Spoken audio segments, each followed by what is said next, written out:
我有唱過青年聖歌，我有唱過青年聖歌啊，有啊，歷久常新。青年聖歌。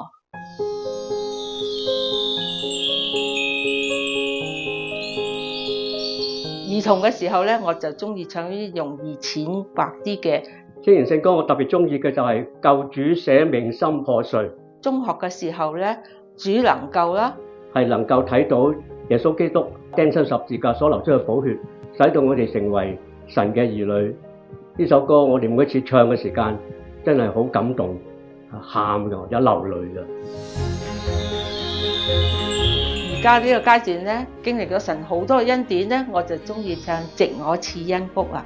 我知誰管着明天，我知誰掌管前途。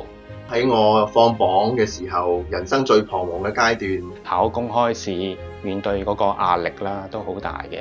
陪伴咗我，俾到我好多嘅平安，幫我度過咗一啲都係好我哋細細個好困難嘅時間啦，幫助我知道將來我無論考成點，考得好考得唔好咧，上帝都會帶領我。青年聖歌係神俾我哋基督徒嘅一份好大嘅禮物。我好鼓勵年青人嚟參加呢個音樂會，因為呢一個係一份基督教嘅傳承。